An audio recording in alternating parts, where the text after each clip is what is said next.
Hello everyone, आप सभी का आराधना के इस ऑनलाइन प्लेटफॉर्म पर स्वागत है।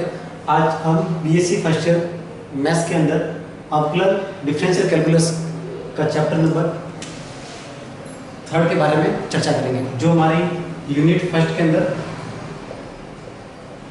आता है। ठीक है, और यूनिट फर्स्ट के अंदर चैप्टर 3 और चैप्टर 4 आता है।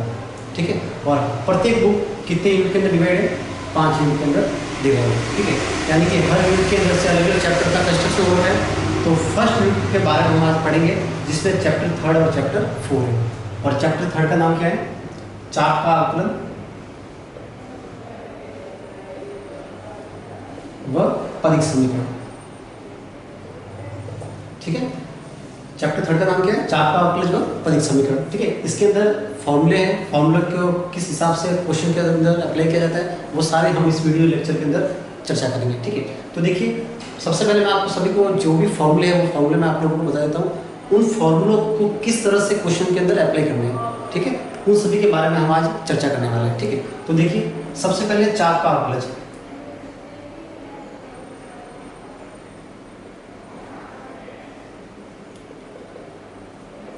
देखिए, मोस्टली देखिए चाप है ना, उसको हम किससे डिनोट करते हैं? एस से डिनोट करते हैं। ठीक है, ठीक, एस से उसको रिप्रेजेंट करते हैं। अब चाप का अवकलज यानी कि उसमें रेट ऑफ चेंज हो रहा है। ठीक है, उसका डिफरेंशिएशन हो रहा है। ठीक है, अब वो डिपेंड करता है कि उस चाप के अंदर किस तरह का फंक्शन दे रखा है, उस हिसाब से उसको क्या करना है? डिफरेंशिएट करना है। ठीक है, तो पहला टाइप क्या हो गया हमारा? y बराबर एफ एक्स टाइप का। ठीक है, y बराबर एफ एक्स टाइप का आपको कोई भी कर्व दे रखा होगा, कोई भी इक्वेशन दे रखी होगी, कोई भी पॉलिनोमियल दे रखा होगा। जब इस टाइप का आपके पास कुछ होगा कर्व, तो हम क्या करेंगे? चाप का आकलन कैसे निकालेंगे? ds upon dx। तब जो चाप का आकलन होगा वो किस तरह से बनेगा? ds upon dx। इसका फॉर्मूला होता है √1 प्लस, अब इसमें इंडिपेंडेंट वेरिएबल कौन सा है? x है, और डिपेंडेंट वेरिएबल कौन है? y। तब हम ds अपॉन dx कैसे निकालेंगे? यानी इस चाप का अवकलन किसके रेस्पेक्ट में? x के रेस्पेक्ट में। कैसे निकलेगा? √1 प्लस dy बाई dx का होल स्क्वायर। ये फर्स्ट फॉर्मूला हो गया। ठीक है, अगर कर्व थोड़ा चेंज हो गया, x बराबर fy हो जाए, तो तब हम क्या करेंगे? इसमें अब इंडिपेंडेंट वेरिएबल कौन सा हो गया? y हो गया। तब हम इस चाप का अवकलज कैसे निकालेंगे? इंडिपेंडेंट वेरिएबल के रेस्पेक्ट में चाप का अवकलज निकाला जाता है। तो ds अपॉन dy क्या हो जाएगा? √1 प्लस dx अपॉन dy। अब यहाँ पे dy अपॉन dx क्या है? इस समीकरण 1 का x के सापेक्ष क्या किया गया है? अवकलन किया गया है। यहाँ पर इस समीकरण का y के सापेक्ष क्या किया गया है? अवकलन। तो अवकलन करेंगे तो यहाँ क्या आ जाएगा? dx अपॉन dy हो जाएगा। ठीक है, तो फर्स्ट फॉर्मूला तो ये हो गया। इन फॉर्मूलों को हम कहते हैं, ये एक तरह से क्या होता है? कार्तीय रूप में हो गए। कार्तीय रूप में क्या होता है? मोस्टली x और y होता है। ठीक है, ये दो फॉर्मूले हो गए। अब हम देखिए अन्य फॉर्मूलों को देखते हैं हम ध्रुवीय रूप में। कौन से रूप में? ध्रुवीय रूप में। ध्रुवीय रूप में क्या आता है? r, theta. ठीक है, तो इन्हीं से किसी क्वेश्चन की या किसी फॉर्मूले की पहचान होती है कि ध्रुवीय रूप में क्या होता है? Mostly r, theta. तब हम देखिए कैसे निकालेंगे। अगर इसमें भी r equal to F theta दे रखा होगा, ठीक है, तो यहाँ पे इंडिपेंडेंट वेरिएबल कौन है? थीटा है। तो इस चाप का अवकलज का कैसे निकलेगा? ds अपॉन डी थीटा के रेस्पेक्ट में। ठीक है, यहाँ पे क्या आ जाएगा? आर स्क्वायर प्लस इसका थीटा के सापेक्ष क्या कराएंगे अवकलन? तो यहाँ क्या आ जाएगा? dr अपॉन डी थीटा का होल स्क्वायर हो जाएगा। ठीक है, ये तो हो गया r बराबर एफ थीटा के लिए। अब इसका सेकंड पार्ट क्या हो सकता है? थीटा इक्वल टू क्या हो सकता है? एफ ऑफ आर हो सकता है। ठीक है, तो अब हम क्या करेंगे? यहाँ पे इंडिपेंडेंट वेरिएबल कौन सा है? r है। तो हम अब क्या करेंगे? यहाँ पे r के सापेक्ष क्या करेंगे? इसका अवकलन करेंगे। किसके सापेक्ष करेंगे? r के सापेक्ष इसका अवकलन करेंगे। ठीक है, तो अब इसका फॉर्मूला मैं आपको बता देता हूँ। मैं इसको थोड़ा सा रेस कर रहा हूँ, थोड़ा यहाँ से निर्देश करो इसको। देखिए, अब यहाँ पे हम क्या करेंगे? r के सापेक्ष क्या करेंगे? अवकलन करेंगे। ठीक है, तब देखिए इसका फॉर्मूला क्या हो जाएगा? ds अपॉन, यहाँ पे इंडिपेंडेंट वेरिएबल कौन है? r है, तो ds अपॉन dr हो जाएगा। हर बार यहाँ देखिए आप नीचे क्या आएगा? जो चेंज होगा रेट इसमें, वो थीटा के सापेक्ष हो रहा है। जो इंडिपेंडेंट वेरिएबल है ना, उसके सापेक्ष यहाँ पे क्या होगा? चेंजेस होगा। तो यहाँ पे ds अपॉन dr आ जाएगा। ये हो जाएगा √r अब यहाँ पे आर के रेस्पेक्ट में अवकलन करेंगे तो यहाँ क्या आएगा एक तरह से D theta upon D are का कंस्ट्रक्शन हो जाएगा। ठीक है, तो ये होता है R D theta upon D are का होल स्क्वायर प्लस 1। ठीक है, ये इसका एक फॉर्मूला होगा। ठीक है, अब देखिए कुछ फॉर्मूला और है, ये सारे फॉर्मूले मैं आपको बता रहा हूँ चाप के अवकलन के फॉर्मूले। ठीक है, अब देखिए प्राचलिक रूप।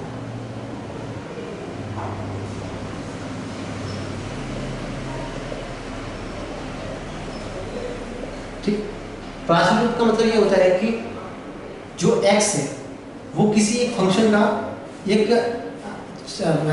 वेरिएबल का क्या है फंक्शन है। जैसे मान लो t का मान लिया, t का हो सकता है, थीटा का हो सकता है, p का हो सकता है, किसी का भी हो सकता है। ठीक है, वो कोई फिक्स नहीं है। जो x जिस वेरिएबल का फंक्शन है वैसा का वैसा y के लिए भी वो का वो वेरिएबल रहेगा।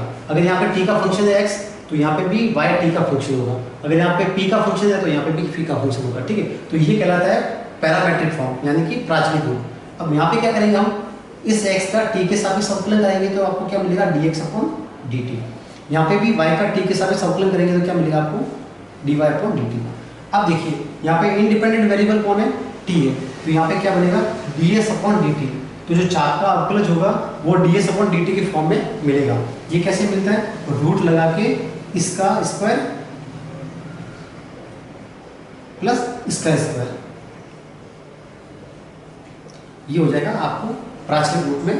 ये सवाल देखते ही आपको पता लगाना है कि किस तरह का फॉर्म है, कि y बराबर fx टाइप का फॉर्म है या x बराबर fy टाइप का फॉर्म है या फिर r बराबर f थीटा का फॉर्म है या थीटा बराबर fr का फॉर्म है या फिर ये वाला पैरामेट्रिक है x बराबर ft या y बराबर ft। जैसा जैसा क्वेश्चन होता है उसके अकॉर्डिंग आपको फॉर्मूला यूज करना है और अपने को आंसर निकालना है। ठीक है, अब और देखिए फॉर्मूले कुछ फॉर्मूला और है। ठीक है, एक फॉर्मूला होता है tan फाई बराबर r D theta upon dr। ठीक है, ये क्या होता है, ध्रुवांतर रेखा और स्पर्शरेखा के मध्य का कोण होता है। ठीक है, जैसे यहाँ पे मैं डायग्राम आपको नेक्स्ट लेक्चर में बताऊंगा या फिर आप थोड़ा सा मैं आपको बेसिक बता देता हूँ यहाँ पर। ठीक है, जैसे मान लो ये कोई कर्व है। ठीक है, यहाँ से एक स्पर्शरेखा निकल रही है, ये स्पर्शरेखा होगी। ठीक है, तो इस ध्रुवांतर से और स्पर्शरेखा के मध्य का एक कोण होता है वो यहाँ पे कहलाता है फाई। ये कोण होता है साई। ठीक है, और यहाँ से एक स्पर्शरेखा मान लो आप। ठीक है, ये कोण होता है आपका थीटा। ठीक है, तो एक रिलेशन यहाँ से भी आप चेक कर ले सकते हो कि interior angle equal to exterior angle, यानी कि आंतरिक कोणों का योग बराबर बाह्य कोणों का योग। ठीक है, तो ये जो फाई होता है वो क्या होता है, स्पर्शरेखा व चित्र जरा बिठा रहा हूँ यहाँ पर, स्पर्शरेखा व ध्रुवांतर रेखा के मध्य का कोण होता है। रेखा के मध्य का क्या होता है, कोण होता है। ठीक है, फाई क्या होता है, स्पर्शरेखा व ध्रुवांतर रेखा के मध्य का कोण होता है। ठीक है, इसका फॉर्मूला क्या होता है, R D theta upon D are. अब यहाँ पे देखिए कभी कभी आपको साइन फाई की जरूरत पड़ती है, कभी कभी कॉस फाई की जरूरत पड़ती है, तो वो कैसे पता करें। देखिए याद रखने का तरीका बता रहा हूँ आपको, इस tan को मैं लिख सकता हूँ sine phi upon cos phi. ठीक है, अब हमने क्या किया, इस अंश के अंदर भी ds का भाग दे दिया, इस हर के अंदर भी मैंने किसका भाग दे दिया, ds का भाग दे दिया। अब देखिए ds का भाग ऊपर भी दिया, ds का भाग नीचे भी दिया, तो कोई फर्क नहीं पड़ रहा है इसके ऊपर। इसका मतलब आप इसकी इससे तुलना कर सकते हो। ठीक है, तो देखो साइन फाई आपको क्या मिल गया, are D theta upon D S, और कॉस फाई आपको क्या मिल गया, D R upon D s. ठीक है, तो अब ये बहुत ही ज़्यादा हेल्पफुल है कि आपको क्वेश्चन में दिखेगा कि आपको ज़्यादातर क्वेश्चन क्या आता है कि सामान्य संकेतों से सिद्ध करना। आपको क्या क्वेश्चन आता है, सामान्य संकेतों से सिद्ध करना है, तो आपको पता नहीं रहता है कि आपको कौन से फॉर्मूले को यूज़ करना है। तो वो आपको इन्हीं से आपको पता चलेगा कि D R upon D S answer में आ रहा है तो आपको ये लगाना है, R D theta upon D S आ रहा है तो ये लगाना है। क्वेश्चन में भी आपको कराऊंगा तो आपको पता चल जाएगा। ठीक है, तो ये होता है tan फाई बराबर are D theta upon D are. ठीक है, ये होता है स्पर्शरेखा और ध्रुवांतर के मध्य का कोण। अब मैंने जो आपको बताया था आंतरिक कोण बराबर बाह्य कोण, आंतरिक कोणों का योग बराबर बाह्य कोणों का, तो उसमें साइन क्या था, बाह्य कोण था। आंतरिक कोण कौन होते थे, थीटा प्लस फाई। एक इस रिलेशन को भी याद रखना। ठीक है, ये भी बहुत जगह काम आता है। ठीक है, अब इस अपन जानते हैं कि साई क्या होता है, d y by d x. ठीक है, या क्या होता है, tan साई बराबर क्या होता है, d y by d x. अब यहाँ पे भी देखो आपको साई के लिए कुछ जरूरत पड़ेगी, ये फॉर्मूला भी होता है एक तरह से। तो यहाँ पे भी मैं क्या कर रहा हूँ, डी एस का भाग दे रहा हूँ और यहाँ पे भी मैं क्या दे रहा हूँ, ds का भाग दे रहा हूँ। इस tan साई को मैं क्या लिख रहा हूँ, sin psi upon cos Sai. अब वापस से तुलना कर दो, इस sin साई की इससे तुलना कर दो, इस cos साई की इससे तुलना कर दो, तो ये sin साई हो जाएगा आपका dy अपॉन ds और cos साई आपका क्या हो जाएगा, dx अपॉन dx। ये भी डायरेक्ट फॉर्मूले में आपको क्वेश्चन के अंदर यूज करना है, ठीक है। एक फॉर्मूला आप और लिख लो, P बराबर होता है r sin फाई। एक फॉर्मूला ये बहुत यूज होता है, ठीक है। तो ये सारे फॉर्मूले थे कौन सी एक्सरसाइज के अंदर, थर्ड ए के अंदर, ठीक है। अब इसके ऊपर एक दो मैं क्वेश्चन करवाता हूँ, बहुत ही ज़्यादा इंपॉर्टेंट है जेएनयू के एग्जाम के पॉइंट ऑफ व्यू से, ठीक है। तो वो क्वेश्चन देखते थोड़ा, आपने सारे फॉर्मूला नोट कर लिए होंगे। अब मैं क्वेश्चन आपको करवाता हूँ, ठीक है। देखिए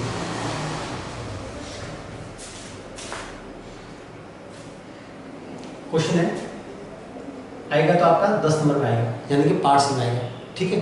अब देखिए क्वेश्चन क्या है आपका, किसी वक्र के लिए सिद्ध कीजिए।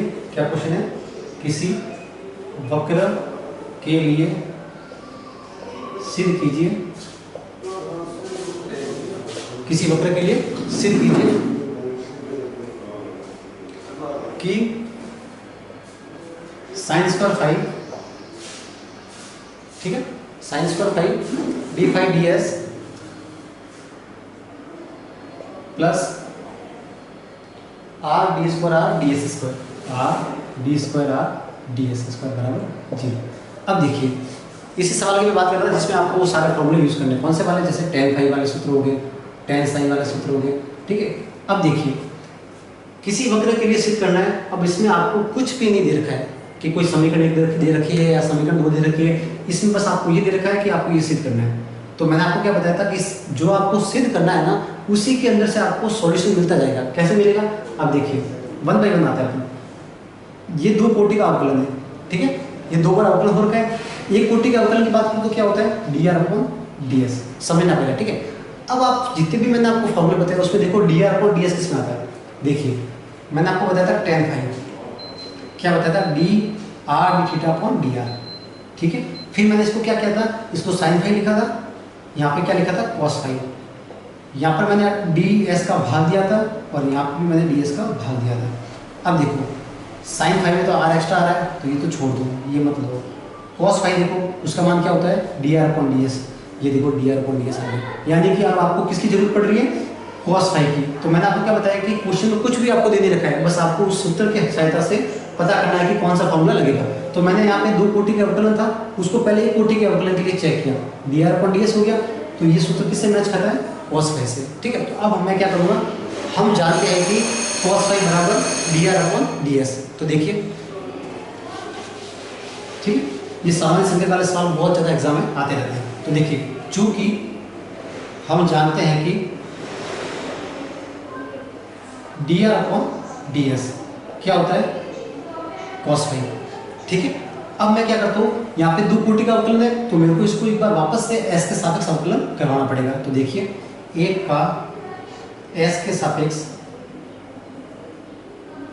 अवकलन कराने, ठीक है। अब देखिए इसका वापस से मैं अवकलन कराऊँ तो क्या आएगा, d square r upon D s square, ठीक है। कॉस फाइव का कितना होता है, माइनस का साइन फाइव, फाइव का वापस क्या हो जाएगा, D five upon D S. अब देखिए ये दो कोटि का अवकलन आ गया। अब यहाँ पे भी देखो आपको मिल रहा है, मिल गया, बस यहाँ पे एक साइन फाइव एक्स्ट्रा आ रहा है और यहाँ पे एक आर नहीं आ रहा है, ठीक है। अब मैं इसकी को इससे थोड़ी तुलना करके चेक कर रहा हूँ कि मेरे को क्या क्या चीज़ें और जरूरत है। यहाँ पे आर नहीं आ रहा है, तो मैं क्या कहता हूँ, दोनों तरफ आर से गुणा कराने पर, ठीक है। दोनों तरफ मैं क्या कर रहा हूँ, आर से गुणा करा रहा हूँ। तो देखो यहाँ क्या आएगा, r d square r upon D s square, ठीक है, minus r sine five d five upon D s, ठीक है। ये चीज़ होगी। अब देखिए थोड़ा मैं इसको मिटा रहा हूँ, ठीक है, थोड़ा यहाँ से देखिए। अब देखिए ये चीज़ आ गई, ये पूरा का पूरा आ गया। यहाँ साइन फाइव एक पार्ट आ गया, D five upon D S आ गया, ठीक है। अब देखिए ये थोड़ा क्वेश्चन में मिस्टेक है, यहाँ पे D five upon D theta है, थोड़ा चेक कर लीजिए, यहाँ डी थीटा है। अब देखिए D five upon D theta आ चुका है, लेकिन अपने पास आया है D five upon D S. यहाँ पे थीटा की कमी पड़ रही है, तो मैं क्या करता हूँ, इसको थोड़ा रिप्लेस करता हूँ। कैसे करता हूँ, देखिए r d square r upon D s square बराबर माइनस आर साइन फाई, इसको मैं थोड़ा चेंज कर रहा हूँ, डी फाई ऐसा कैसा, यहाँ पे डी थीटा लिख दिया और यहाँ पे भी डी थीटा लिख दिया और यहाँ पे डी एस लिख दिया, कोई फर्क पड़ा? D phi upon D theta जो क्वेश्चन में मेंशन है, ये मैंने एक्स्ट्रा डी थीटा से और डी थीटा से ऊपर नीचे गुणा करा दिया, वापस से अगर कटेगा तो वापस क्या आएगा, d phi upon D s आएगा। ठीक है, अब देखिए, अब आपको ये चाहिए और ये चाहिए, तो इसको तो देखो छेड़ना नहीं आपको। ठीक है, किस किस को कुछ नहीं चाहिए, आपको ये नहीं चाहिए और ये नहीं चाहिए, तो आप देखिए यही फॉर्मूला मैंने क्या बताया था, साइन फाई का सूत्र क्या होता है, R D theta upon D S. मैंने अभी आपको फॉर्मूला लिखा है, उसमें साइन फाई का मान क्या होता है, R D theta upon D S. तो देखिए इसका मान और इसका मान क्या बनेगा, साइन फाई, एक साइन फाई है एक साइन फाई है, क्या हो गया माइनस का साइन स्क्वायर फाई, और साथ में क्या है d phi upon D theta. ठीक है, ये आ गया। अब कुछ नहीं, इस माइनस वाले टर्म को मैं उस तरफ लेके जाऊंगा तो किसकी बन जाएगी, प्लस की, तो sine square phi d phi upon D theta plus ये लिख दी मैंने r d square r upon D s square बराबर 0। देखिए ये सिद्ध करना था। ऐसे क्वेश्चन जिसमें कुछ भी आपको मेंशन नहीं है, तो जो सिद्ध करना है ना उसी की सहायता से आपको लेके चलना पड़ेगा कि कौन सा सूत्र यहाँ पे लिखने वाला है। तो मैंने सारे सूत्र आपको बता दिए थे और एक एग्जाम्पल मैंने आपको बता दिया था। ठीक है, एक और एग्जाम्पल लेके आता हूँ मैं आपके लिए, ये तब तक नोट कर लीजिए। ठीक है, ठीक है, अब मैं इसको बता रहा हूँ, एक और महत्वपूर्ण क्वेश्चन है। ठीक है, उसको मैं आज सॉल्व कर रहा हूँ। ठीक है, देखिए क्वेश्चन है, सिद्ध कीजिए कि किसी परीख समीकरण के लिए, सिद्ध कीजिए कि किसी परीख समीकरण के लिए, परीख समीकरण क्या होता है कि जो P और R में क्या होता है, रिलेशन होता है, तो परीख समीकरण P बराबर एफ आर के लिए। ठीक है, क्या निकालना आपको, D S upon D R, ये सिद्ध करना आपको, D S upon D R बराबर R upon root are square minus P square. ठीक है, अब ये भी एक ऐसा क्वेश्चन है जिसमें आपको कुछ मेंशन नहीं है, बस यही दे रखा है कि परीख समीकरण है, बस आपको ये सिद्ध करना है। तो आपको क्या करना है कि ये पता करना है कि ये क्या होता है। अभी मैंने आपको करवाया था कि D R upon D S क्या होता है, क्या होता है, कॉस फाई, ये मैंने आपको जस्ट बताया था अभी आपको। तो इसका लेफ्ट हैंड साइड तो मिल गया आपको, बस इसको थोड़ा मैं उल्टा कर दूँ, तो देखिए क्या लिखूंगा मैं, चूंकि हम जानते हैं कि D R upon D S क्या होता है, कॉस फाई। ठीक है, लेकिन हमको चाहिए क्या, हमको चाहिए D S upon D are, तो मैं इसको क्या कर रहा हूँ, उल्टा कर रहा हूँ, तो D S upon D are लिख लिया, ये आ गया 1 अपॉन कॉस फाई। देखो एक पार्ट आपको मिल गया, तो जो सवाल है उसी में सब कुछ आपका छिपा हुआ आंसर है। अब मैं इस कॉस फाई को क्या लिख रहा हूँ, एक सूत्र होता है sign square theta plus cos square theta, कितना होता है 1। कॉस फाई है, इसको मिल के लेके आना साइन फाई में, तो साइन थीटा यहाँ से कॉस थीटा क्या हो जाएगा 1 माइनस साइन स्क्वायर थीटा, और कॉस थीटा का कितना मान आ जाएगा, root 1 minus sine square theta. ठीक है, अब कॉस थीटा रहता है ना फाई, ये कोई दिक्कत नहीं, फाई की जगह फाई लिख देना, कॉस फाई का मान क्या हो गया, ये हो गया, तो इसको मैं चेंज करता हूँ root 1 minus sine square phi. ठीक है, अब देखिए साइन फाई को अगर मैं कुछ चेंज करूँ तो आंसर किसमें आ रहा है, पी और आर में आ रहा है। ठीक है, तो एक फॉर्मूला मैंने आपको और लिखाया था, p equal to r sine phi, लिखाया था अभी आपको। इस साइन फाई का मान क्या हो जाएगा, पी अपॉन आर हो जाएगा। तो मैं क्या कर रहा हूँ, साइन फाई बराबर क्या रख रहा हूँ मैं, पी अपॉन आर रख रहा हूँ, तो ये मान मैं यहाँ रखता हूँ, तो देखिए क्या आएगा 1 upon root 1 minus P square upon r square. ठीक है, इसको एलसीएम लेंगे तो क्या आएगा 1 upon root are square minus P square upon r square. ठीक है, अभी आर स्क्वायर रूट से बाहर आएगा तो क्या बनेगा, आर बनेगा, और कहाँ चला जाएगा, ऊपर, तो क्या आएगा r upon root are square minus P square. देख लीजिए ये हमारा आंसर लेफ्ट हैंड साइड लेके चले थे और राइट हैंड साइड अपने को मिल गई। ठीक है, तो ये सामान्य संकेतों में मोस्ट ऑफ कौन सा फॉर्मूला यूज होते हैं, फाई वाले होते हैं और एक साई वाले होते हैं। ठीक है, अगले लेक्चर में हम जो भी पेंडिंग क्वेश्चन है वो उन क्वेश्चन को सॉल्व करेंगे। ठीक है।